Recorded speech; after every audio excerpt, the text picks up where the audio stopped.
qual o sentido do mundo? Talvez seja melhor perguntar como fazer sentido do mundo. Ou melhor, existe algo que explica toda a realidade? O que vai compor o meu mundo? Qual a substância dele? Essas são as perguntas de hoje. Tu pode olhar para mim e dizer, cara, para que fazer essa pergunta? O que compõe o mundo são átomos. E que interesse tenho eu em saber qual é o sentido do mundo?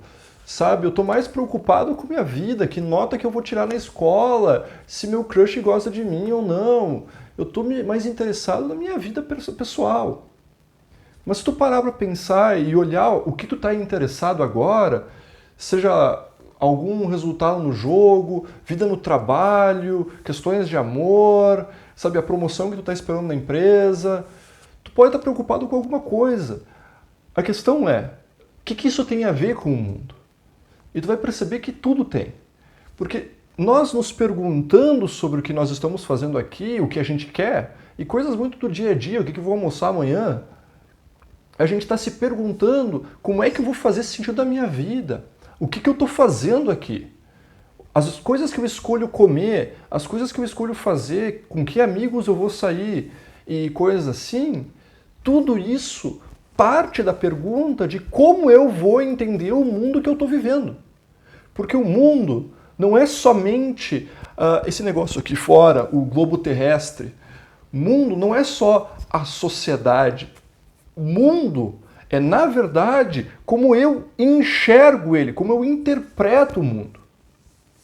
Mas aí tu pode me dizer, são átomos. O que compõe o meu mundo são átomos. Eu sou uma pessoa bem física, né? Quem disse que o que compunha o mundo de átomos não foram os cientistas modernos ali que descobriram os átomos, mas foi um grego no passado, antes de Cristo, chamado Demócrito. Demócrito, esse cara ali, se perguntava a mesma coisa. Mas ele não tinha microscópio. Ele não tinha ferramentas científicas. Ele tinha apenas a cabeça dele. Como é que ele chegou nessa resposta de que o mundo é feito de átomos? Bem, ele olhou para as coisas do mundo e disse, olha, se eu pegar essa pedra e quebrar ela ao meio, eu vou ter duas. Eu vou poder quebrar a minha nova metade em dois. E eu vou fazer isso de formas infinitas. Até que, ou, eu teria duas opções. Ou eu vou fazer isso infinitamente, e a ideia de infinito já é meio difícil, né? Porque uma hora tem que parar. E aí ele vai dizer, bom, uma hora tem que parar. E quando eu parar, né, eu vou pegar uma coisa que é indivisível, eu vou ter o elemento do mundo. O que compõe o mundo, ele vai dizer, são esses elementos indivisíveis. Ou seja, átomos. O átomo, a palavra átomo, significa indivisível. Os gregos, na Grécia Antiga, já tinham essa noção de que o mundo era composto por partes muito, muito, muito pequenas. E essas partes que davam sentido. Mas o que eu vou fazer com isso? Tá, eu sei que o mundo é feito de átomos. E daí? E daí que pensa da seguinte forma. Se o mundo é feito de alma, ou o mundo é feito de deuses, eu vou interpretar a realidade de uma forma. Se eu olho para minha arvorezinha, eu digo, aqui tem um Deus, ou aqui tem uma coisa especial, mágica, eu vou cuidar dela. Se eu olho para minha árvore e eu digo, aqui é composto de átomos e não tem nada de especial nela, eu posso cortar e fazer o que eu bem entender que não tem problema nenhum. E aí tu vai olhar para mim e vai dizer, cara, e o meio ambiente? Aí que está a questão. Como é que eu vou interpretar o meio ambiente? Porque o meio ambiente não pode ser só explicado por átomos, apesar de ele ser feito de átomos.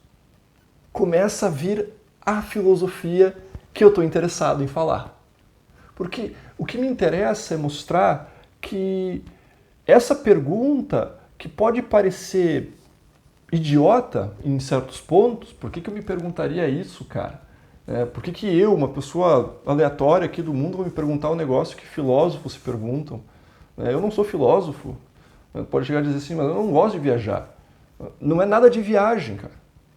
A questão aqui é muito pontual, porque se tu consegue começar a entender essa pergunta, tu consegue entender como que tu vai se posicionar no mundo. Tu já se perguntou da onde que veio a ideia dos 4 elementos? Sabe, o água, terra, fogo e ar? Aquele negócio meio Avatar. Da onde que veio esse negócio, isso dali? Algumas outras pessoas vão se lembrar, bom, pera, existem signos de fogo, existem signos de água, terra e ar, enfim. Da onde que veio essa noção do fogo, terra, ar e água? E isso dali também veio da Grécia, com um cara chamado Empedocles. O Empedocles, ele olhou para o mundo e disse, cara, eu preciso fazer sentido dele. Eu preciso entender por que as coisas mudam. Então, eu tenho terra, e da terra vem a árvore, a vida. A árvore precisa de água para viver. Ela vai respirar. Eu, ser humano, eu preciso de terra para comer. Eu preciso que meus frutos, os animais venham da terra. Eu preciso cozinhar com o fogo. O fogo é a transformação. Eu preciso de água, eu preciso de ar. A forma como ele relacionou não é a água, não é a terra. A questão aqui é como se relacionar com o mundo e o que eu vou explicar a partir disso. Cara, tem gente que faz sentido no mundo com signos. E aí eu quero entender, por exemplo, por que um rapaz que eu estou gostando, ele é indeciso. De repente eu vou lá, olho, pô, o cara é de Libra. Isso explica tudo. Existe uma explicação e eu preciso fazer sentido do mundo. Eu preciso entender o lugar que eu estou aqui. E essas perguntas eram feitas por um grupo de gente chamados os pré-socráticos, porque eles vieram antes de Sócrates. Não é um pensamento cronológico antes do Sócrates. É que antes da ideia nova do Sócrates, se pensava sobre isso. Depois do Sócrates, aí se começou a falar mais sobre o ser humano. Antes se tentava falar sobre o mundo. Entender como é que o mundo funciona, perguntar como é que é o sentido do mundo, vai me ajudar a eu entender o meu mundo, a minha vida particular, que por vezes não tem nada a ver com a filosofia que os professores me ensinam na escola ou na faculdade. Essa palavra, esse sentido do mundo, vai ser chamado de arqué. Arqué significa mais literalmente o elemento primeiro. É o que explica o mundo. Nós teremos, por exemplo, Tales de Mileto, que terá sua arqué água. Tudo é água. Então, nós teremos depois um seguidor dele chamado Anaximandro, que vai dizer que é o indeterminado. Os extremos do mundo, ou seja, o extremo da minha mão, é meio indeterminado saber onde ela começa e onde ela acaba. No sentido físico, nós podemos medir, mas no sentido de compreender os sentimentos e a vida. Aonde começa a vida, em que ponto começa a vida e em que ponto começa a não-vida. Em que ponto eu estou vivo e em que ponto eu estou morto. Aonde acontece essa mudança? É indeterminado. Eu sei que acontece, mas é indeterminado o ponto específico. Então ele vai dizer que é o indeterminado, ou a palavra grega chamada de apeiro. O Anaxímenes, que é discípulo do Anaximandro, tem uns nomes meio estranhos, vai dizer que a arqué, o sentido do mundo é o ar. Depois vai vir o Empedocles e vai meio que olhar e vai dizer, bom, galera, é o seguinte, vocês todos disseram que tem um elemento aqui, que tal todos? Água, terra, fogo e ar. Ele junta e ele vai adicionar um outro negócio que nós usamos.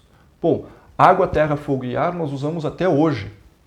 É só olhar para a galera dos signos. Mas o Empedocles, ele vai chegar e vai dizer assim, existe a água, terra, fogo, ar, existem esses elementos que se circulam e se modificam e se mudam e estão ali. O que faz eles se movimentarem entre si? O que faz o fogo deixar de ser fogo e virar ar, por exemplo? Aí ele vai dizer, existem 2 elementos no mundo que fazem o criar e o destruir. Em específico, o que cria é o amor. Olha que bonito.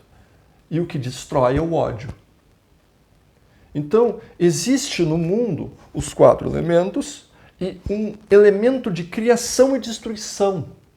Aqui a gente pode chegar, inclusive, numa ideia do yin e yang, por exemplo. O amor e o ódio que nós usamos até hoje. O amor com uma ideia de criar. Eu vou me completar com uma outra pessoa. Ou outra pessoa e eu, quando a gente se amar, a gente vai criar um novo mundo. E o ódio na forma de eu quero que aquela pessoa se exploda. O Empedocles já viu isso e disse, cara, o sentido do mundo vem dali. Então, note como os gregos, sem ciência, eles começavam a perceber todas essas coisas. Um cara que todo mundo que já ouviu o nome dele deve ter ficado meio traumatizado é o Pitágoras. O Pitágoras também vai tentar explicar o mundo, achar esse fundamento do mundo. Ele vai dizer que é os números. Os números compõem o universo. É basicamente dizer assim, olha, é a matemática que importa, o resto não importa. Mas ele vai descobrir a medida das cordas para produzir notas musicais, os comprimentos. Então, se alguém já tocou violão ou qualquer outro instrumento, sabe que vai mudando de tamanho as casas do violão. E aí, de acordo com as medidas que eu tenho aqui, eu produzo notas musicais. Para o Pitágoras, tudo seria explicado por números. Um exemplo prático é mais ou menos assim. Imagina um cara alto. Ótimo.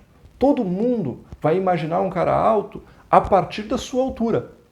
Então, eu que tenho 1,90 m, quando um cara me diz, me imagina um cara alto, eu imagino um cara de 2 metros. Mas aí tu vai me olhar e vai dizer, mas tu é alto. Sim, em relação a ti. A gente nunca vai entrar em acordo com o que é alto e baixo. Então, o Pitágoras diz, vocês perceberam que todo mundo fica confuso quando a gente diz o que a gente acha? Não é melhor a gente usar números? Então eu digo assim, eu tenho uma pessoa aqui que é 1,80 m. E aí não tem dúvida sobre a altura dela. Tu vai poder dizer se ela é alta ou baixa. Tudo são números. É mais fácil de eu me entender com as pessoas se eu uso números. E esses caras, eles estavam tentando entender a realidade. E notem, tudo que esses caras falaram, a gente usa hoje. A gente usa para entender o nosso mundo hoje. Vamos voltar para o Demócrito e o átomo, que é o último dos pré-socráticos. Se eu entendo o mundo por átomos, eu sou atomista, eu não vou pensar em destino, eu não vou pensar em alma, eu não vou acreditar em deuses, porque eu vou pensar o mundo como ele é. Isso é grego antigo, cara. Então, entender e fazer sentido dessas teorias nos ajuda a fazer sentido da nossa vida agora. Como que eu vou interpretar a realidade? Como que eu vou sair amanhã para trabalhar ou fazer o que eu for fazer? E buscar e se perguntar qual que é o sentido do mundo é tentar entender o que está ao nosso redor, fazer sentido dele. Essa é a busca que os gregos começaram e que começa a verdadeira filosofia.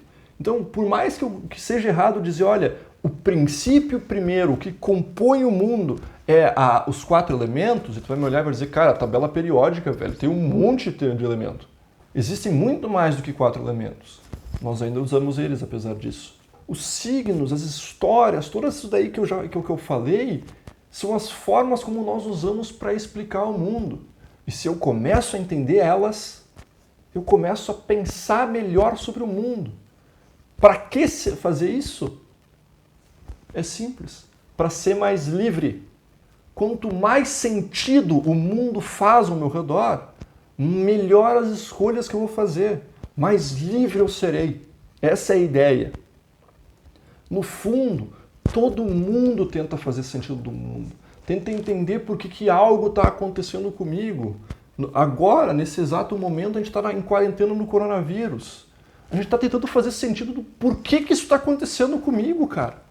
Vai dizer, eu tinha planos, eu tinha ideias, eu tinha sonhos para fazer esse ano. E aí veio esse coisa aqui, eu tô trancado em casa. Se perguntar qual é o sentido do mundo, me ajuda a não ficar louco. Essa é a ideia. A resposta dessas perguntas tu vai dar. Não, desse vídeo, tu não vai sair com uma resposta. Talvez tu possa usar os pré-socráticos que eu falei aqui, mas dessa vez eu não tenho como te dar uma resposta, porque cada um vai fazer o sentido do próprio mundo, que esses caras buscavam. A questão é que o mundo, ele existe. Então, como é que eu vou fazer sentido dele? Entender esse princípio primeiro. O que vai compor a minha realidade? E essa escolha do que vai compor a minha realidade é o que vai definir, no final das contas, quem vou ser eu. Quem que eu vou gostar, aonde eu vou trabalhar, o que eu vou fazer da minha vida. No fundo, todo mundo vai buscar essa resposta para sempre. E essa é a lógica dela. Não é dar uma resposta, mas fazer o caminhar atrás dela. Porque daí a gente vive. E a filosofia busca uma vida vivida. E nessa afirmação, eu encerro o vídeo por aqui.